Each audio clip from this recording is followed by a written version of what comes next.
Hello students, ये हमारी worksheet number 17 है फॉर क्लास 10th और इसकी डेट है 12 अगस्त। आज हम जो है विद्युत चैप्टर में विभवांतर और विद्युत परिपथ ये दो टॉपिक पढ़ने वाले हैं। तो सबसे पहले हम विभवांतर के बारे में जान लेते हैं। विभवांतर होता क्या है? देखो बेटे, पिछली वर्कशीट में हमने पढ़ा था कि जो विद्युत धारा होती है वह होती है आवेश का प्रवाह। ठीक है, आवेश का प्रवाह यानी कि इलेक्ट्रॉन्स जो हैं वो तार के अंदर मूव कर रहे हैं, गति कर रहे हैं एक जगह से दूसरी जगह। अब ये जो गति होगी वो अपने आप से तो इलेक्ट्रॉन्स मूव नहीं करते, उनको करवाना पड़ता है। तो उस गति को करवाने के लिए जो है हमें विभवांतर की आवश्यकता होती है। ठीक है, जैसे हमने देखा था कि मान लो एक पाइप है और वो ऐसे जमीन पर लेटा हुआ है या पड़ा हुआ है और उसमें से पानी को हमने, उसमें पानी है तो क्या वो पानी अपने आप बहेगा? नहीं। लेकिन अगर ये थोड़ा दाब का अंतर होता है, यहाँ पे हमने उस पाइप को किसी टैंक से कनेक्ट कर दिया है तो यहाँ पे पानी का उच्च दाब है और यहाँ पे निम्न दाब है, तो पानी जो है वो इस दिशा में बहना शुरू कर देगा। तो यहाँ पे दाब के कारण जो है वो प्रवाह हुआ है जल का, उसने बहना शुरू कर दिया। ऐसे ही इलेक्ट्रॉन्स जो होते हैं उनका प्रवाह कब बनता है? जब हम उसमें दाब लगाते हैं, और ये दाब हमें कैसे लगाना पड़ेगा? विभवांतर की सहायता से। अच्छा, एक चीज और हम समझ लेते हैं। मान लो ये हमारा जो है एक विद्युत क्षेत्र है, ये एक विद्युत क्षेत्र है, इसमें धन आवेश, ऋण आवेश, धन आवेश, इस तरीके से बहुत सारे आवेश हैं। और यहाँ पर एक बिंदु A है और ये दूसरा बिंदु B है। अब हमें क्या करना है कि इस बिंदु A से इकाई धन आवेश यानी कि 1 कूलाम आवेश को, ठीक है, यानी कि 6.25 × 10⁻18 इलेक्ट्रॉन्स, हमें इस इकाई धन आवेश को बिंदु A से बिंदु B तक लेके जाना पड़ेगा।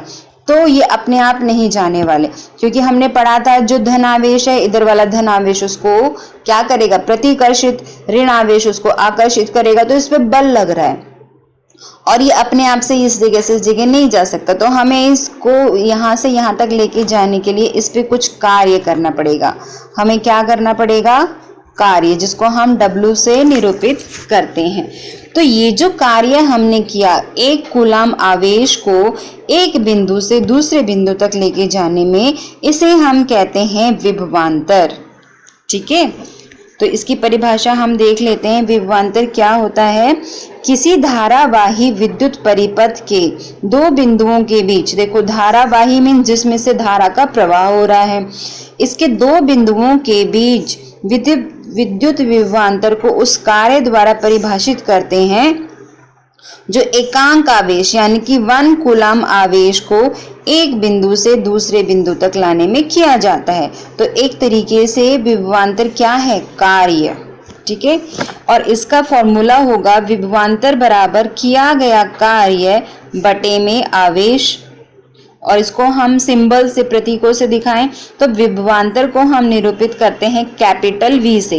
अंग्रेजी का जो बड़ा अक्षर है V वाला, उससे हम इसको डिनोट करेंगे। V बराबर होगा W बटे में Q, क्योंकि कार्य को हम W से निरूपित करते हैं और आवेश को Q से।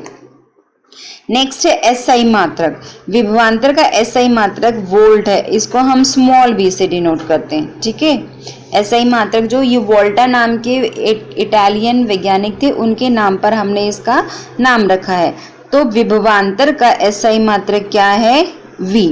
अच्छा, आपने आम भाषा में एक शब्द सुना होगा वोल्टेज, कि कम वोल्टेज आ रही है, ज्यादा वोल्टेज आ रही है, वो वोल्टेज जो है वो विभवांतर ही होता है। और हमारे घरों में जनरली जो विभवांतर आता है मीटर में, जो पीछे से करंट आता है वो 220 वोल्ट का होता है। ठीक है, नेक्स्ट अब हम पढ़ेंगे कि 1 वोल्ट जो है, हमने अभी पढ़ा SI मात्रक क्या है? विभवांतर का वोल्ट है। अब 1 वोल्ट विभवांतर कितना होता है, इसकी परिभाषा को हम देख लेते हैं। यहाँ पे देखो, किसी विद्युत धारावाही चालक के दो बिंदुओं के बीच 1 कूलाम आवेश को, आवेश हमने कितना लिया? 1 कूलाम, एक बिंदु से दूसरे बिंदु तक ले जाने में यदि कार्य 1 जूल हो रहा है तो उनके बीच विभवांतर कितना होगा? 1 वोल्ट। ठीक है, मैथमेटिकली अगर हम देखें 1 वोल्ट की परिभाषा क्या है कि हमें एक कूलाम आवेश को एक बिंदु से दूसरे बिंदु में ले जाने में अगर हम 1 जूल कार्य कर रहे हैं तो ये किसके बराबर होगा? 1 वोल्ट, 1 वोल्ट के बराबर। तो ये जो है इसकी परिभाषा यहाँ से हम लिख सकते हैं। पिछले वर्कशीट में हमने पढ़ा था कि जो करंट है, विद्युत धारा है, उसको मापने के लिए हम एमीटर का यूज करते हैं जिसे हिंदी में धारा मापी कहते हैं। ऐसे ही विभवांतर को मापने के लिए जिस यंत्र को हम यूज करते हैं उसका नाम है वोल्ट मीटर। और ये जो वोल्ट मीटर होता है ये हमेशा जिन बिंदुओं के बीच हमने विभवांतर को मापना है उनके पार्श्व क्रम में संयोजित होता है, मीन्स उसको हम साइड में जोड़ते हैं। मान लो ये हमारा परिपथ है, ठीक है, और यहाँ पर एक प्रतिरोध लगा है या बल्ब लगा, कुछ भी मान लो। यहाँ पे एक बिंदु A है और एक ये बिंदु B है। हमें ये जानना है कि बिंदु A और B के बीच कितना विभवांतर है, तो हम इसके साइड में, पार्श्व होते हैं, साइड में ले जाके वोल्ट मीटर को जोड़ेंगे। तो इस चीज का ध्यान रखना। एमीटर को तो हमने क्या जोड़ा था? श्रेणी क्रम में। तो एमीटर तो कहीं भी जुड़ सकता है इस पूरे परिपथ में, तो यहाँ जोड़ लो, यहाँ पे जोड़ लो या यहाँ पे। एमीटर श्रेणी क्रम में जुड़ता है जबकि वोल्ट मीटर पार्श्व क्रम में।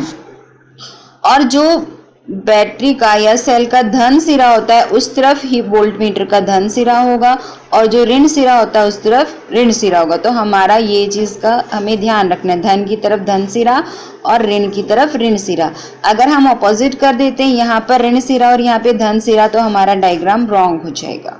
ठीक है, तो वोल्ट मीटर कैसे जुड़ता है? पार्श्व क्रम में, यानी कि साइड में। नेक्स्ट हमारा टॉपिक है विद्युत परिपथ। अब विद्युत परिपथ होता क्या है? जैसे हमें पता है कि हमने स्विच ऑन किया, तार में से करंट ने फ्लो करना शुरू किया, धारा ने प्रवाहित होना शुरू किया और वो बल्ब तक पहुंची और बल्ब जो है वो जल उठा। तो अगर ये जो पथ है, ये जो रास्ता है जिसमें से विद्युत धारा होकर गुजरी है, उसे हम कहते हैं विद्युत परिपथ।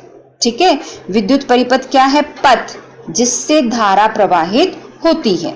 अब ये जो पथ है ये बंद भी हो सकता है और खुला भी हो सकता है। बंद परिपथ हम कब कहेंगे? जब विद्युत धारा सतत बह रही है, मीन्स कंटिन्यूअसली बह रही है, बीच में कोई रुकावट नहीं है, तो उसे हम कहते हैं बंद परिपथ। लेकिन यदि परिपथ बीच में से टूट जाए या हमने स्विच को ऑफ कर दिया है तो उसे हम बोलते हैं खुला परिपथ। और इसमें क्या होगा? विद्युत धारा का प्रवाह समाप्त हो जाएगा और विद्युत धारा नहीं प्रवाहित होगी तो बल्ब नहीं जलेगा, पंखा नहीं चलेगा। ऐसा कब होएगा? जब स्विच ऑफ है, यानी कि खुला परिपथ मीन्स स्विच ऑफ और बंद परिपथ means switch on. I hope ये क्लियर हो गया होगा। यहाँ पर देखो एक विद्युत परिपथ दिखाया गया है। इस विद्युत परिपथ में एक सेल अथवा बैटरी और एक प्लग पूंजी, वैद्युत अवयव तथा संयोजी तार से मिलकर इसको बनाया गया। तो इससे पहले हम देख लेते हैं कि जो विद्युत परिपथ है उसमें क्या क्या प्रतीक हम यूज करते हैं। अगर हम विद्युत परिपथ का डायग्राम बनाएंगे तो बहुत ही कॉम्प्लिकेटेड हो जाएगा। मान लो अगर हमें यही बनाना है कि स्विच, तार और बल्ब का हमें परिपथ आरेख बनाना है तो उसकी ड्राइंग थोड़ी मुश्किल हो जाएगी। फ्रिज का बनाना है या किसी भी विद्युत उपकरण का तो ड्राइंग बनाना उपकरणों की मुश्किल हो जाता है। तो हम क्या करते हैं, उन अवयवों को, अवयव क्या होते हैं? जो कंपोनेंट्स हम यूज करें, जैसे स्विच हो गया, तार हो गया, बल्ब हो गया, ये सब क्या है? इस विद्युत परिपथ के अवयव हैं। उनकी ड्राइंग ना बना के हमने उनके कुछ चिन्ह बना लिए, उनको कुछ प्रतीक बना लिए, इनको हम कहते हैं प्रतीक। तो यहाँ पर आपको प्रतीक दिखाए गए हैं। तार संधि, सबसे पहले तार संधि, इसमें थोड़ा करेक्शन कर लेना। ये जो सिंपल लाइन है ये तो तार को दिखाती है, लेकिन संधि मीन्स यहाँ पे एक और तार आया और वो इस पॉइंट पे जुड़ रहे हैं। तो ये तार संधि का डायग्राम आप इस तरह से बनाओगे। ठीक है, यहाँ पे दूसरा तार संधि है, इसमें तार आपस में जुड़े नहीं हुए, ये तार क्रॉस करके जा रहा है दूसरी। मान लो आपका एक तार यहाँ जा रहा है, दूसरा एक तार यहाँ से आ रहा है, पर वो इसमें कनेक्टेड नहीं है, वो जो है इसको जंप करके दूसरी तरफ जा रहा है, तो उसको हम इस तरीके से दिखाते हैं। प्रतिरोधक का सिंबल है, हम लाइन बनाएंगे यहाँ, फिर जिगजैग लाइन बनाई, इसको हम रेजिस्टेंस कहते हैं, आर से लिखते हैं। सेल जो है, आपने सेल देखे होंगे सबने, रिमोट में यूज करते हैं, टॉर्च में, तो उसमें एक धन सिरा होता है और एक ऋण सिरा होता है। धन सिरे को हम एक लंबी लाइन से दिखाते हैं और ऋण सिरे को एक छोटी लाइन से दिखाते हैं, बीच में कोई लाइन कनेक्टेड नहीं है, तो एक तरफ धन लगाएंगे निशान, एक तरफ ऋण लगाएंगे। बैटरी जो है वो 2 या 2 से अधिक सेलों का संयोजन होती है, तो ये एक सेल है, फिर इसे हमने जोड़ दिया दूसरे सेल को, ऐसे ही हम आगे और भी सेल जोड़ सकते हैं। तो सेल में एक बड़ी लाइन, एक छोटी लाइन। अब इसमें एक चीज आपको ध्यान रखनी है, हर जगह हम प्लस माइनस निशान नहीं लगाएंगे, हम फर्स्ट वाले सेल पे प्लस लगा देते हैं और लास्ट वाले पे माइनस का निशान लगा देते हैं। तो ये किसको निरूपित करता है? बैटरी को। उसके बाद है प्लग या कुंजी, जिसको हम स्विच कहते हैं। तो हमने बेटे छोटी क्लास में जो है इस तरह से बनाया था, छठी क्लास में आपने पढ़ा होगा प्लग का निशान, अगर वो ऑफ है तो हमने इस तरीके से बना लेते हैं ऑफ को, और अगर वो ऑन था तो हम क्या करते थे, यहाँ पर उसको टच कर देते थे, एक के ऊपर दूसरे को टच कर देते थे, ये ऑन था। अब हम कैसे दर्शा रहे हैं इसको? ब्रैकेट की सहायता से। अगर ब्रैकेट के अंदर हम इस पे डॉट लगा देते हैं तो बंद कुंजी है, और अगर हम डॉट नहीं लगा रहे हैं तो वो ओपन है, तो ये खुला हुआ परिपथ है और ये बंद परिपथ है। बल्ब को हम दिखाते हैं किस तरीके से, हमने एक यहाँ पे बनाया और इस पे आप सिंपल ऐसे भी दिखा सकते हो और इसको सर्कल के अंदर भी बंद कर सकते हैं, क्योंकि जो बल्ब होता है उसके अंदर एक फिलामेंट होता है जिसको ये निरूपित कर रहा है। एमीटर को हम दिखाते हैं, एक सर्कल बनाया, उसके अंदर हम सिंपल लिखेंगे कैपिटल से ए, एक तरफ प्लस और एक तरफ माइनस। अगर आप ये लाइन नहीं भी दिखाओगे तो भी चल जाएगा, मेन आपको बीच में ए लिखना है, कैपिटल ए, एक तरफ धन सिरा दिखाना, एक तरफ ऋण सिरा। ऐसे ही वोल्ट मीटर को हम दर्शाएंगे कैपिटल वी से, सर्कल के अंदर हमने बनाया कैपिटल वी, एक तरफ धन सिरा और एक तरफ ऋण सिरा।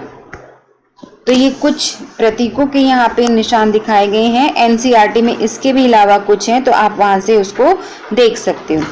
आइए अब हम क्वेश्चंस करते हैं।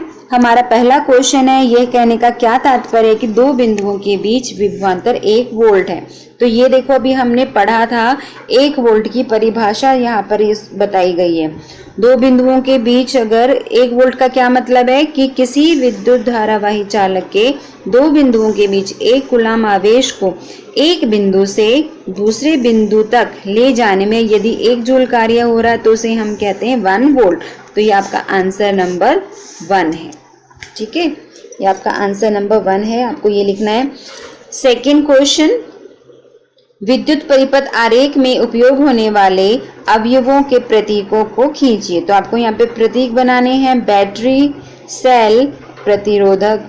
तो यहाँ पे आप देखोगे ये बना हुआ है, ये आपका बैटरी है, इसमें यहाँ पे एक तरफ आप प्लस बना लेना और एक तरफ माइनस। दूसरा ये सेल का है। प्रतिरोधक में हमने जिगजैग लाइन बनाई थी, यहाँ पे इस तरीके से जिगजैग लाइन बना के आर लिखा था, ये प्रतिरोधक होता है। और बंद प्लग में आप ये नीचे वाला चित्र बनाओगे, ब्रैकेट के अंदर एक डॉट लगी हुई है। नेक्स्ट क्वेश्चन नंबर 3, उस युक्ति का नाम लिखिए जो किसी चालक के सिरों पर विभवांतर बनाए रखने में सहायता करती है। तो वो क्या है? सेल। ठीक है, सेल या बैटरी ये क्या करते हैं? विभवांतर को बनाए रखने में सहायता करते हैं। सेल के अंदर जो केमिकल्स भरे होते हैं, रसायन होते हैं, उनसे ये विभवांतर को मेंटेन करके रखता है। लास्ट क्वेश्चन, खुले एवं बंद परिपथ में अंतर स्पष्ट कीजिए। तो अभी हमने पढ़ा था खुला परिपथ क्या होता है, जब कंटिन्यूअसली धारा का प्रवाह हो रहा है।